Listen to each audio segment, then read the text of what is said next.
Olá, bem-vindos ao podcast Ecológica. Eu sou a Vera Colosi e este é o meu podcast.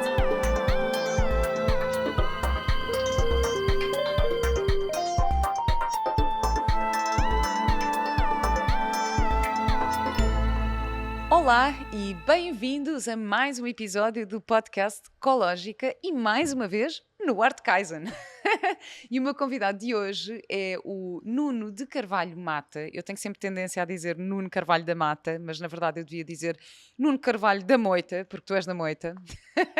O Nuno é empreendedor, é palestrante, é coach, é criador do programa de desenvolvimento pessoal Guinada Épica e é uma pessoa altamente inspiradora e que a sua missão é como é que tu dizes? Acabar com as barreiras arquitetónicas e dar um mindset vencedor às pessoas com mobilidade reduzida. Isto é mesmo, é uma missão assim de vida incrível, Nuno. Olá, muito obrigada por estares aqui, estou Olá. assim super contente. Nós conhecemos no Dia do Conhecimento, aquele evento da SAMSIS de Desenvolvimento Pessoal que foi incrível. E eu não conhecia muito bem a tua história. Portanto, tu eras forcado, não é? E tiveste um acidente e até foi bastante irónico porque estavas a contar, quer dizer, tu cresceste e tinhas a paixão pelos touros e tudo, e eu depois na minha palestra fui falar sobre como criar empatia com as outras pessoas e contei, e falei sobre uma personagem que eu tinha que criar, que também vivia muito nesse meio e que eu não compreendia, porque eu não compreendia a questão das touradas, tipo, porque é que fazem mal ao animal e o que é esta coisa do espetáculo. Por isso eu acho que vou começar por aí. O que é que te apaixona na questão dos touros? Antes de mais, pronto, agradecer pelo convite. Para mim, estou muito contente de estar aqui. A nível dos touros, eu percebo perfeitamente quem não gosta, quem não nasceu na cultura. Mas nós nascemos naquele meio, quem nasce no campo vê os animais de outra forma. Mas a cultura mesmo dos forcados não é só em relação ao touro, é a amizade. Hum. É o companheirismo que se cria, porque eu acho que as pessoas não sabem, mas os forcados não ganham dinheiro, é um hobby. Ah, é? E as Ah, pessoas dão a vida uns pelos outros em troca de nada. uau, Ou seja, é ok. completamente uma carolice. Porque as histórias dos forcados estão ligadas a uma coisa que era a casa da guarda, que era as pessoas, os campinos desciam dos cavalos com os forcados, porque o termo forcado veio de um pau, para protegerem tipo o rei ou a pessoa importante que tivesse, era chamada casa da guarda. E isso evoluiu e o forcado na festa é o único que não ganha dinheiro. É uns valores. E ao fim e ao cabo, o que é que me apaixonou também por Ah, é? ali? Bem, não fazia ideia, não fazia ideia. Isto de facto, é isto que eu gosto nesta questão pronto, do desenvolvimento pessoal e tentar criar mais empatia, mesmo a curiosidade, porque se eu não tivesse curiosidade sobre isso, agora não saberia isso. Então acho mesmo super interessante estás a referir esta questão da Sim. amizade, a proteção uns pelos outros, não fazia E ideia. basicamente ao fim e ao cabo eu sei que há pessoas que não compreendem, mas eu posso dizer, e há pessoas que dizem que são os bárbaros, e são as mesmas pessoas que já me deram banho, que já Hum, me levaram despedidas de solteiro, que se eu precisar de hum, alguma coisa, não é? Que já me limparam o hum, rabo. hum. Ou seja, são esses valores que ficam com pessoas que estão habituadas a dar a vida uns pelos outros em troca de nada. E isto na sociedade de hoje em dia não é bem assim, porque às vezes há um interesse, a pessoa por vezes pensa o que é que eu posso ganhar com. E ali não, estão um grupo de amigos que cresceram juntos e que são amizades. Amizades para a vida. É família. Para muitos às vezes é a família que alguns não tiveram. E ao fim e ao cabo foi isso mesmo que me prendeu. Essa Hum. amizade, o companheirismo, a educação, por exemplo, nos jantares dos forcados, um forcado nunca se senta quando os mais velhos ou os convidados não estão sentados.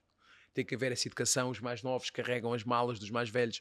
Ou seja, há toda essa educação que é transversal, por isso, ok, os touros tiraram-me o andar, tiraram-me a independência, mas aquilo que me deram foi muito mais. Hum. Deram muito mais a pessoa que eu sou hoje, o caráter, o tentar compreender as pessoas que são diferentes de mim, o porquê. Porque lá está, é os níveis neurológicos e tu sabes isso. O sítio onde nós vamos nascer, onde nós nascemos, vai ditar a pessoa que nós somos. Não é? Olha, isso é super interessante. Nunca tinha olhado para isso, dessa perspectiva, dessa lição do dar sem esperar nada em troca. Ah, nem nunca tinha compreendido, mesmo apesar de ter feito aquela pesquisa toda e ter andado lá nos criadores de gado e não sei o quê, tentar perceber, para conseguir compor a minha personagem em verdade e fazê-la sem julgamento, consegui compreender um bocadinho esse lado, nunca tinha visto esta perspectiva do dar. Dar sem receber nada Porque, em troca, dar sem expectativa. porque ao fim e ao cabo falando aqui só um pouco, os forcados entram em praça, né? E são oito homens que vão pegar um touro. E naquele momento eles estão a dar a vida uns pelos outros. E à espera que ninguém fuja. Ao fim e ao cabo, nós na nossa vida, por vezes estamos sozinhos e achamos que estamos sozinhos e temos medo de, se olharmos para trás, ninguém nos esteja a proteger. E o forcado que vai à frente sabe que pode ir lá, que os seus amigos vão estar-lhes a proteger. Vão estar-lhes a proteger. E é isso, e foi isso. E como é óbvio também o fascínio pelo campo, pelos cavalos, pelo touro. Nós não vemos isso dessa forma, não é? É como dizermos, por exemplo, no Alentejo, um alentejano, por exemplo, na matança do porco. É a cultura. Só que as pessoas, por vezes, quando vivemos principalmente na cidade, os chouriços já estão ali cortados, está tudo cortado. A gente não imagina o processo que teve por trás, Pois. mas existe. Olha, eu digo-te uma coisa, eu sigo maioritariamente uma alimentação vegana, e sou contactada por imensas associações de defesa dos animais e não sei o quê, claro que sim, que apoio as causas, mas no entanto eu sou incapaz de ir para uma aldeia no centro de Portugal dizer à senhora para não comer a sua própria galinha ou para não comer Claro. a vaca que está a criar, porque os meus princípios para ter esta escolha é a questão da sustentabilidade e da saúde. Provavelmente vai ser mais saudável para aquela pessoa comer o seu animal e vai ser mais sustentável do que ir ao supermercado comprar sei lá, uma coisa qualquer que vem do outro lado do mundo, Sim, percebes? claro. Então é isso, eu percebo essa parte cultural. Claro que pronto, matar um porco não é um ato que eu admiro ou que gosto de estar presente, mas eu entendo que quem cria os seus porcos para alimentar uma família, que haja essa necessidade, faz Sim, parte da vida também. é cultural e ao fim e ao cabo, o que é o certo e o que é o errado e como é que o mundo iria evoluir se de um momento para o outro, porque ao fim e ao cabo a mãe natureza faz tudo certo. Hum. Se os animais deixarem de ser comidos, ninguém vai ter animais para nada, porque isto é uma economia e temos que ser sinceros, não é? Quem é que vai cuidar de animais para... E, na É, verdade, o escorpião, para se defender, também pode matar um ser humano e não está com é grandes, não complicado. está com grandes moralismos. Ou seja, isto é muito. Pronto, é complicado, lá está. Hum. Não, quem sou eu para ter razão? Compreendo perfeitamente. Eu provavelmente, se não tivesse nascido na moita, se calhar também nem gostava, porque há coisas que me fazem também impressão. Mas foi o companheirismo, foi tudo isso. É a beleza também do touro em si. Dizendo também só que uma coisa, porque eu sei que as pessoas têm curiosidade e às vezes vejo que às vezes há informação errada. Um touro, quando vai em praça, o touro só é toreado uma vez na vida. 15 minutos. O resto da vida ele vive no campo e o trabalho dele depois é procriar. Hum. O touro vive 5 anos no campo, com hectares à sua disposição, milhares de hectares à sua Não, eu disposição. percebi isso quando conheci Sim. aquele tal criador de touros que me disse que. E o meu signo é touro. Que me disse que queria dar a vida mais digna a este animal porque era de facto a sua grande paixão. E eu de Claro. repente fico a olhar para aquilo assim. Ai, então, mas para mim não fazia sentido de repente estar a criar um animal para eventualmente morrer e eu. Ou para sofrer, mas depois percebi a paixão e essa visão. Por isso, olha, obrigada também por Sim, partilhares isso. em Espanha morre, Hum, cá não. hum. Cá é toreado uma vez, há uma ali, pronto, 20 minutos e depois o touro volta para o campo e pronto, segue a sua vida para fazer E vai mais para o filhos. bem bom, cobrir as garotas, não é? Vai para o bem bom. Olha, Nuno, tenho de fazer esta pergunta que é: quem era o Nuno antes do acidente e quem é o Nuno agora? Bem, o Nuno antes do acidente era um miúdo de 26 anos, boémio, mas também muito amigo do seu amigo. Sempre tive uma veia para ajudar as pessoas, tentar integrar aqueles, se calhar, menos favorecidos. Mesmo no meu grupo de focados sempre fiz isso, porque o nosso grupo de focados é um grupo bastante conhecido, de elite, famílias muito conhecidas portuguesas, tradicionais e por vezes, se calhar, havia alguns miúdos que eram mais excluídos e o meu trabalho de sempre foi integrá-los. Mesmo na faculdade fiz esse papel. Um miúdo sonhador, estava na faculdade na altura do acidente E pronto, também fazia os seus Mas isso não disparates, como é mudou. óbvio. Não mudou. A única coisa que mudou é que se calhar agora sou mais sonhador. Mais sonhador, sim. Mas um sonhador praticante, tudo aquilo que eu sonho. Tento sempre pôr em prática. Mas basicamente o que me fez estar aqui, por exemplo, hoje, não é? Contigo e termos cruzado nesta caminhada do desenvolvimento pessoal foi sem dúvida eu não ter deixado de ser quem era. Ou seja, eu cresci, nem estagnei, nem regredi, eu evoluí. Foi agarrar em todo o meu potencial e de uma vez por todas trazer cá para fora o meu potencial, foi isso. Por isso sou sem dúvida a mesma pessoa, mas como é óbvio mais evoluído, né? Também já vai fazer 11 anos. Neste momento já tenho Uau. 36 anos, faço 37. Uau. Quem está a ver se calhar não parece. Estás super bem conservado. Não, mas por acaso houve uma coisa que tu disseste na tua palestra lá no evento, que foi a parte da aceitação do teu novo corpo, não é? Da tua nova mobilidade. Queres falar um bocadinho sobre isso? Sim, perfeitamente. Eu por acaso gravei um vídeo agora sobre isso, que uma das coisas muito importantes para as pessoas terem autoestima é aceitarem as suas imperfeições. Mas isso não significa que da mesma forma não vamos trabalhar nessas imperfeições. Tentar fazer o nosso melhor com as condições que temos, é isso que eu faço. Eu não consigo fazer desporto como fazia, não é? Eu era um atleta, tu viste, eu passei lá a fotografia, treinava 5 vezes por semana, jogava rugby, joguei futebol federado, fazia desportos radicais, mas no entanto consigo treinar 3 vezes por semana. O corpo já me dói, mas eu faço o meu melhor com as condições que tenho, até ter melhores condições para fazer melhor ainda. É isso que eu faço. Porque ao fim e ao cabo fala-se, o que é autoestima? A autoestima é autocuidado.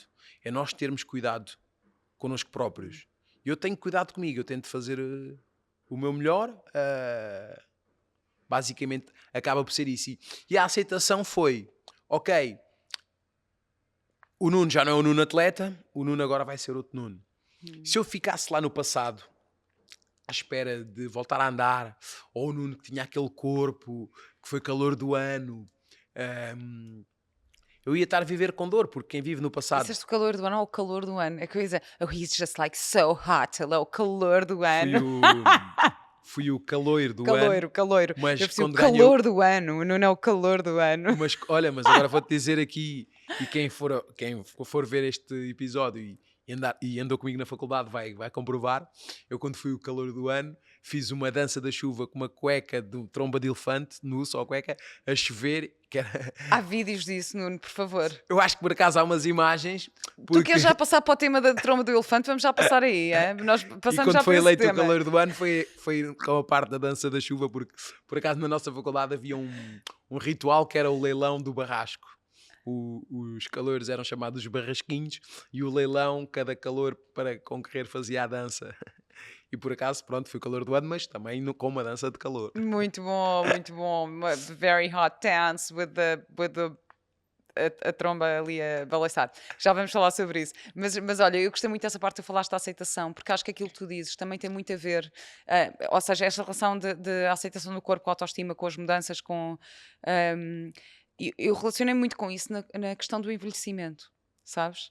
Ou seja, de quando, e especialmente, pronto, eu acho que isto se calhar afeta mais mulheres, que é à medida que vamos envelhecendo, o nosso corpo vai mudando e que há muitas mulheres que não conseguem aceitar essa mudança e que ficam muito presas àquilo que eram, àquilo que tinham e àquilo que... sabes, eu comecei a sentir um bocadinho isso e não foi por uma razão tão drástica, não é por... É um envelhecimento natural, mas mesmo naturalmente há muitas pessoas, portanto acho que mesmo aí tu também traz grandes ensinamentos. Eu vou dizer como é que eu faço com as pessoas, com os meus clientes e principalmente como é que eu fiz na prática, não é? Porque uma coisa é estudarmos, outra coisa é aplicarmos connosco na prática. Eu olho-me ao espelho, como é óbvio eu não sou o mesmo homem. Mas, no entanto, o que é que eu faço? Eu posso evoluir outros campos, não é? Por exemplo, a nível intelectual. Eu posso à mesma ser igualmente atraente sem ter o mesmo corpo. Eu estava a dizer à Cláudia, que é a minha assistente, que eu sou sapiosexual. Sapiosexual, o que é isso? São pessoas que se sentem atraídas pela mente das outras pessoas. Exatamente. Porque às vezes não é só o corpo, a pessoa torna-se mais interessante à medida que vamos conhecendo a pessoa.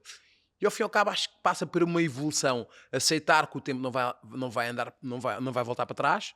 Como é óbvio, todos nós adorávamos ter um corpo esplêndido, mas as coisas não iam ser iguais, não ia haver as rugas da sabedoria, não ia haver a experiência.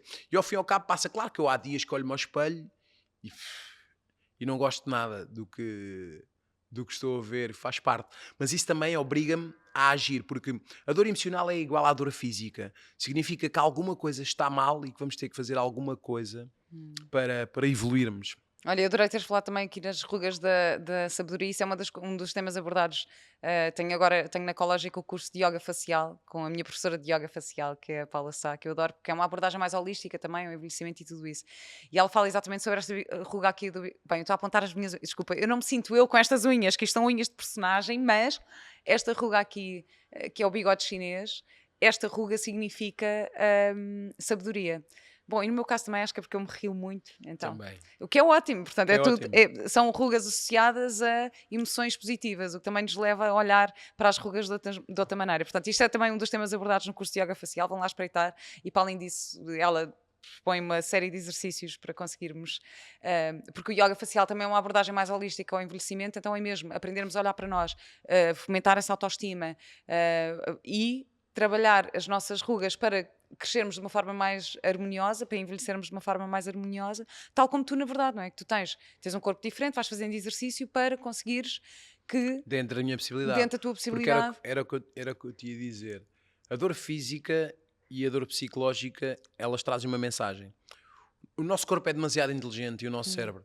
E ele está-nos sempre a dizer que alguma coisa está mal. No caso, por exemplo, se dói-te um pé, estás calçada, dói-te um pé. Vamos ao básico. Significa que tens que descalçar. Ponto, está-me a doer o calcanhar. Andas de saltos. Vá, fazes uma personagem, andas de saltos o dia todo. Está-te a doer os pés. É um sinal que tens de descalçar. Olha, eu vinha a falar sobre isso porque eu estou com estas unhas por causa de personagens. Vinha a falar com... Pai, não tem muito a ver comigo. Admiro imensas mulheres que fazem isto por escolha própria e conseguem ter uma vida normal. Mas isto, para mim, é quase como andar de saltos o dia inteiro. Estás a ver? De tão desconfortável que é para mim, para a minha pessoa, para o meu... há pessoas que vivem com isto em enorme agilidade, mas é isso. É tipo... E ao Bem. fim e ao cabo, depois a dor emocional, a pessoa fica a remoer, presa na dor, ai, mas não age. E basicamente, quando existe uma dor ou uma ansiedade, nós temos que ver qual é a causa. O que é que te está a causar esse sofrimento? Às vezes, ou não dai uns métodos e umas dicas para resolver isto, para combater a ansiedade. Primeiro tens que ver o que é que está-te a causar a ansiedade. E primeiro tens que ver o que é que está-te a causar a dor. Olha, por exemplo, Nuno, o que é que está-te a causar a dor? Tu agora és tetraplégico. Olha, pá, se calhar é mais a barriga ou mais isto. Então vamos trabalhar mais, vamos alimentar-nos melhor. Um exemplo, é isso que eu Claro. faço sempre. Eu tento ver qual é que é aquela mensagem, pronto, e trabalho nela. Qual é a diferença entre tetraplégico e paraplégico, só para quem não sabe? Tetraplégico é os 4 membros Membros. afetados. Uhum.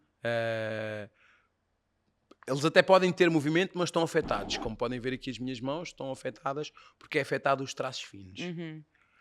E neste caso, pronto, a mobilidade completa, perder a mobilidade das pernas. Paraplégico é só as pernas afetadas. Só os Um membros inferiores. paraplégico mexe bem e tem completamente força nos Então, membros e o superiores. membro entre as pernas, como é que é?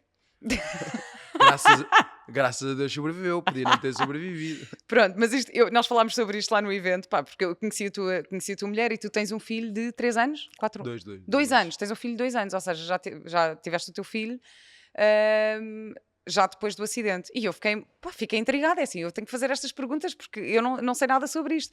E eu perguntei, pá, e estavas tu e a Karina, a tua mulher, e eu assim, pá, mas expliquem-me como é que é sexualmente, tipo, como é que é a vida sexual, como é que tu fazes, tipo, como é que tu tens um filho, estás a ver? Há um grande tabu, não é? Porque as pessoas não sabem, há um desconhecimento. As pessoas acham que as pessoas de cadeira de rodas são assexuadas Uhum. ou que não têm líbido. E, como é óbvio, não sabem. E no caso, principalmente da tetraplegia, a medula muitas das vezes não é cortada porque não há um embate forte, não há um acidente de carro e a medula é pressionada. O que é que acontece? A medula, quando é pressionada, há muitas coisas que falham e depois, à medida que vai passando o inchaço, pronto, da medula, muitas das coisas podem voltar. Eu, curiosamente, eu acho que falei isso contigo, eu comecei primeiro a sentir os pés, do que propriamente o pénis e essas coisas todas, mas uma das coisas porque isto é o quê? Eu expliquei-te, é como um cabo que tem end fios, podem ser uns afetados e não outros. Eu, no meu caso, o movimento foi afetado, mas não a sensibilidade. E nesse caso, pronto, eu tenho completamente pronto de sensibilidade, sinto completamente pronto o corpo todo, tenho pronto relações normais, mas neste caso agora fico sempre por baixo.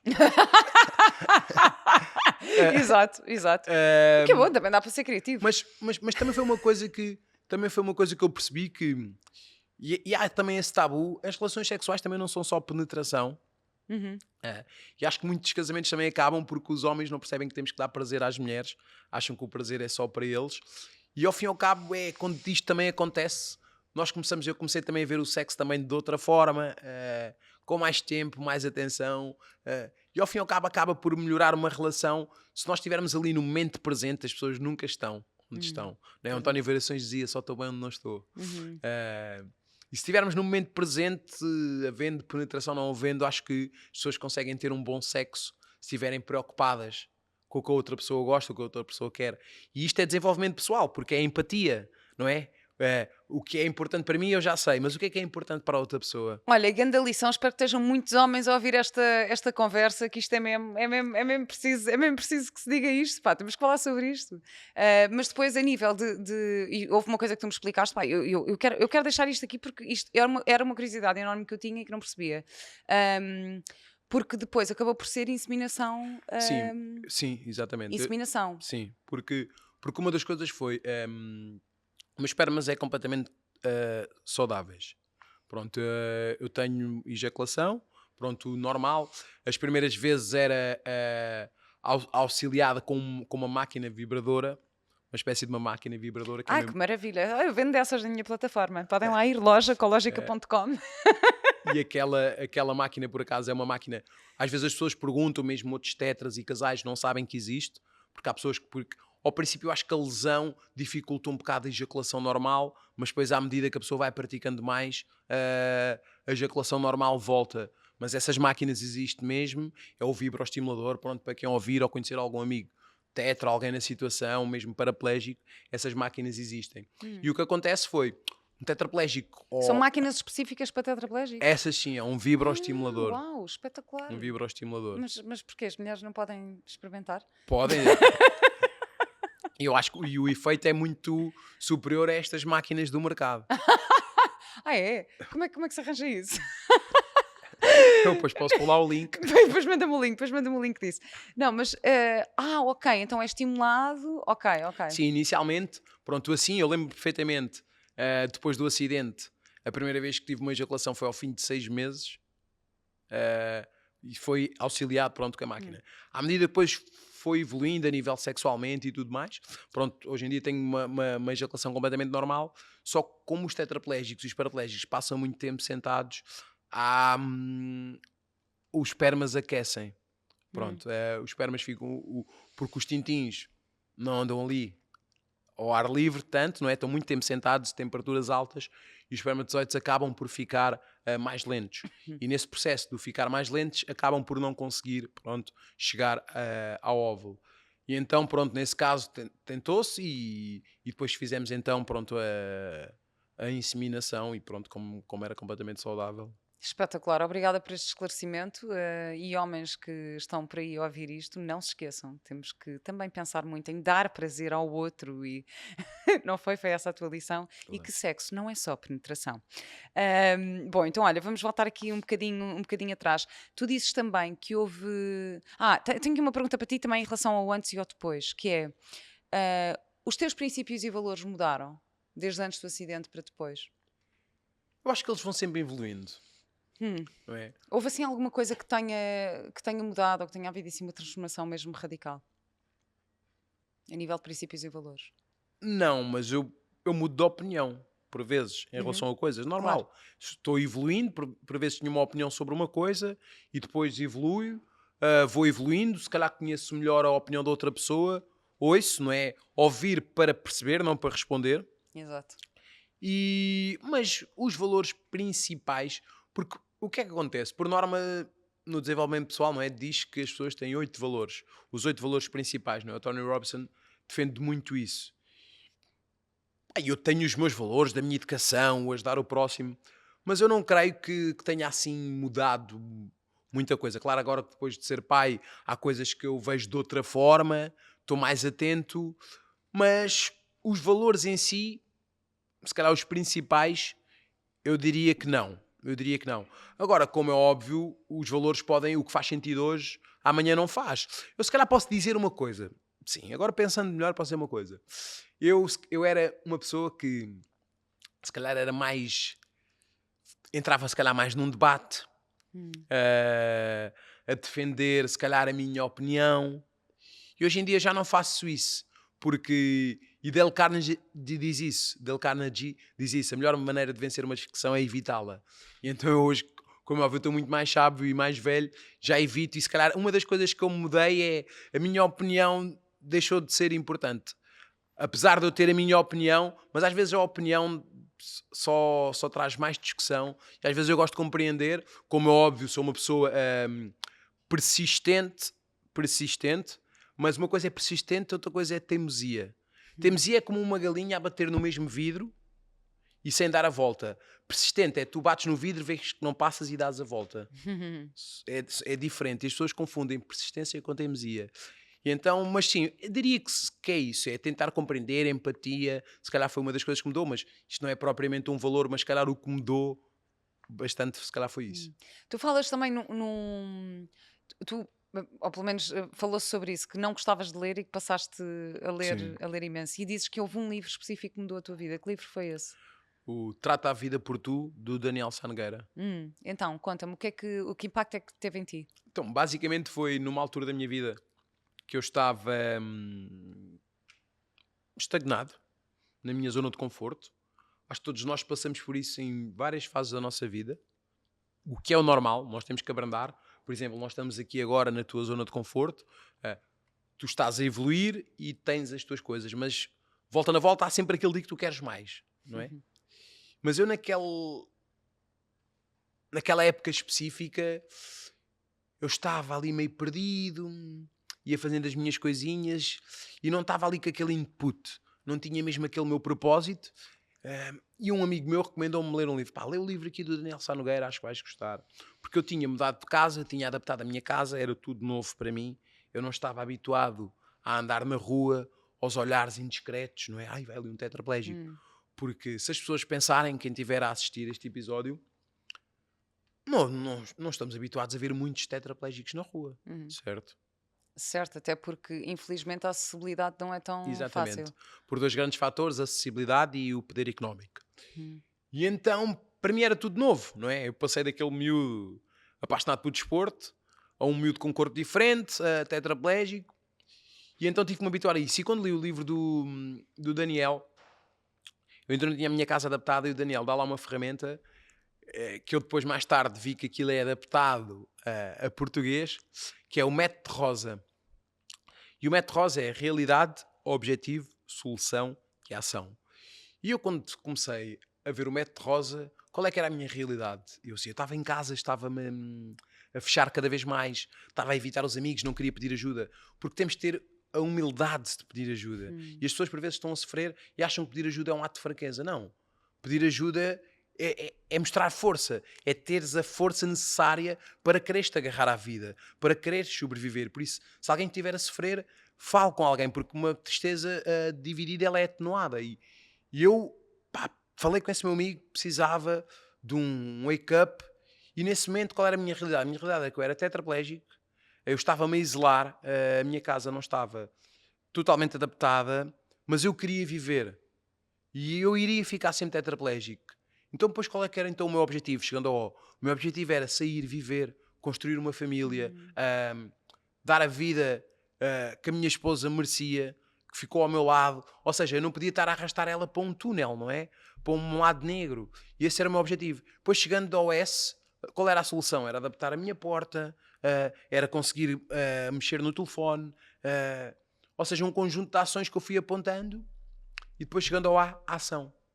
E eu fiz aqueles passos e aqueles passos ajudou-me a desbloquear o meu cérebro. que é uma coisa simples. Sem desculpas, desbloqueei o cérebro, saí de casa. Depois, num capítulo a seguir, o Daniel diz: agora sai da tua zona de conforto, se vais para o trabalho por esta rua, vai por outra. Fui por outra, comecei-me a habituar a andar na rua. Pronto, e hoje, se tiver que chegar às 5 da manhã sozinho, chego. Se tiver que chegar a. Fogo. E isto tudo. E foi nesse momento que eu então decidi que ia trabalhar com o desenvolvimento pessoal, vi que funcionava comigo. E porquê não ajudar os outros? E foi Olha, assim. Nuno, estás-me aqui a fazer pensar em imensas coisas. Estavas a falar aqui a questão de pedir ajuda, ter coragem de pedir ajuda. Porque, pronto, agora ultimamente tem-se falado muito da questão da saúde mental e de pessoas que tiram a própria vida porque não viram outra solução ou não tiveram coragem de pedir ajuda. E eu acho que o grande desafio das doenças mentais é que não se vê.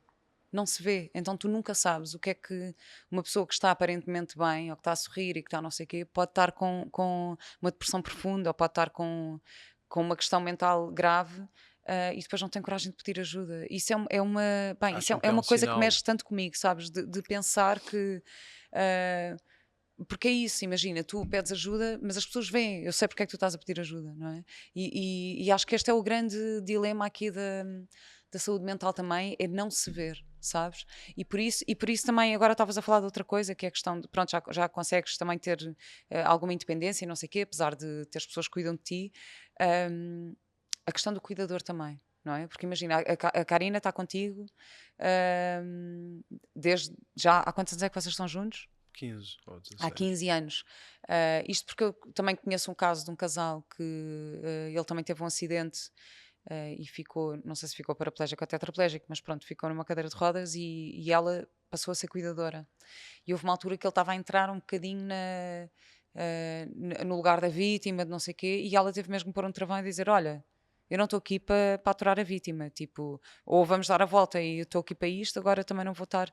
Mas também não se fala muito no cuidado que é necessário ter com o cuidador. Claro. Não é? Sim, é uma das coisas que no nosso país está a evoluir para o estatuto do cuidador informal. Exato. A importância. Marcelo Rebelo de Sousa, presidente, falou sobre isso, dar-se o estatuto do cuidador informal. Pronto. Isso é importante porque essas pessoas, em muitas situações que estão fechadas, muitas mães com filhos com deficiência, seja mental, seja física, a sofrer bastante e que não vêem saída, não vêem uma luz ao fundo do túnel, e isso é muito importante, preocuparmos com a saúde dessas pessoas, dar o apoio a essas pessoas. Em muitos casos só fazem isso, por isso é que acho que já há projetos pilotos das pessoas receberem ordenado, e como é óbvio isso é muito importante, mas por acaso nos últimos anos tem sido algo que tem vindo à tona e tem-se dado mais importância nisso. Relativamente à outra parte, eu acho que eu queria dizer isto, porque certamente há pessoas que vão ver este episódio, por vezes estão a passar por um momento menos bom. E eu queria dizer que não é sinal de fraqueza nenhum pedir ajuda, porque podem ver o meu caso. Eu já saltei de paraquedas, eu já peguei meia centena de touros, eu fiz 31 por uma linha e peço ajuda. Simples, porque não há aquela cultura do homem a pedir ajuda. Vai havendo mais, mas o homem tem que saber pedir ajuda, tem que saber dizer à esposa que está mal. Eu, quando estou mal, vou dividir as minhas tristezas com os meus amigos, depois acaba por passar. O mais importante é, claro que se estiverem com uma depressão e acharem que não há saída, eu digo sempre uma coisa que é: nunca podemos tomar decisões definitivas por problemas temporários, porque só não há solução para a morte. E nesse momento pedirem ajuda, procurarem ajuda de um profissional, qualquer que seja algo que vos faça sentir bem, que certamente as coisas vão melhorar, porque é o que eu digo sempre, só não há solução para a morte. Os problemas resolvem-se, sejam as dívidas, sejam um emprego, resolve-se. Fogo, que lindo, Nuno. Obrigada por isso mesmo. Acho que é super importante reforçar mesmo essa ideia de que é ok pedir ajuda, porque acho que é isso, acho que vivemos muito na culpa, não quer chatear, não quer chatear a pessoa porque não sei o quê. E também, ou seja, empoderar as pessoas para pedir ajuda e empoderar as pessoas para recusarem se não estiverem disponíveis. É tipo: olha, eu percebo que tu precisas de ajuda, mas neste momento eu não te consigo ajudar. Eu também não tenho que estar sempre disponível. Claro. E se tiver, e isto ser normal. É tipo, olha, eu neste momento não posso, mas vou-te aconselhar uma pessoa que pode. Exatamente. Ou há outra forma que te possa ajudar, porque eu neste momento não estou disponível para te ajudar da forma que tu precisas. Tipo, opá, sei lá, imagina, eu posso estar a trabalhar imenso e ter um amigo que precisa, pá, preciso mesmo que precisava que viesses cá à casa porque não sei o que. Eu digo, olha, não consigo ir porque estou longe, mas arranja alguém para ir aí e consigo te ajudar por telefone. Não sei, haver isto de ser ok, é mesmo importante. Bem, Nuno, super, super obrigada. Tenho aqui uma pergunta que é: se tu pudesses mudar 3 coisas no mundo, o que é que mudavas? Em primeiro lugar, seria mesmo esta parte do apoio a todas as pessoas com mobilidade reduzida e outro tipo de deficiências. Porquê? Porque todos nós somos potenciais deficientes. Nós podemos sair aqui de carro e ter um acidente. Por isso, se as pessoas percebessem que todos nós somos potenciais deficientes, as coisas iriam mudar. E sem dúvida seria dar mais importância a esse tema e mais importante do que dar a cana, por vezes, é ensinar a pescar. Por isso é que eu quero também dar mentalidade vencedora a essas pessoas, que as pessoas possam agarrar na sua vida e fazer algo dela. Isso seria uma das coisas. A segunda, se calhar, seria para as pessoas começarem a ouvir-se mais, conseguirem compreender-se, não estarem sempre a criticar. Mas, por norma, quem fica sempre a criticar é porque sente dor. Uma pessoa que está bem não vai para as redes sociais ofender ninguém. Não acontece isso, mas seria que as pessoas compreendessem a diferença. Porque é que aquele indivíduo é diferente? Não ia acontecer N de coisas, não acontecia guerras se as pessoas ouvissem-se. Falassem, não é? Tentar compreender a cultura que é diferente, não julgar logo. Seria então mobilidade reduzida, as pessoas aprenderem a ouvir, aprenderem a respeitar, sem dúvida, as diferenças, conseguirmos viver todos juntos, apesar de sermos diferentes. E a terceira coisa, se eu pudesse mudar, sei lá, que não existisse, era que as crianças não sofressem.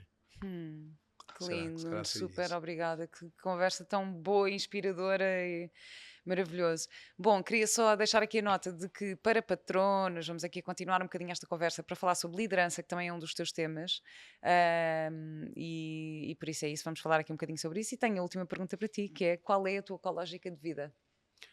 A minha ecológica de vida é viver. Eu acho que viver é brutal. Claro que há momentos tristes, mas felicidade não é ausência de tristeza, é a nossa superação sobre ela. E que as pessoas aproveitem a vida. Por exemplo, ainda ontem fui almoçar em pleno Ribatejo, num arrozal. E são esses momentos que fica. Por isso, a minha ecológica de vida é sem dúvida viver o presente, sempre com um olho no futuro, porque o passado eu já não posso mudar. O passado serve como ensinamento e para eu ter aprendido com ele. E um olho no futuro porque quero mais, mas sem dúvida isso só é possível agradecendo aquilo que tenho. Agradecer aquilo que tenho, que é um exercício de gratidão, dá-me sem dúvidas força para querer conquistar aquilo que ainda não tenho. Por isso vivendo um presente com olho no futuro e aproveitando a vida, a minha família, os meus amigos, o meu filho. Acho que sem dúvida a vida foi feita para ser Lindo. vivida. Viver o presente com um olho no futuro. E com esta, nós vamos. Obrigada, Nuno, e até breve. Até breve.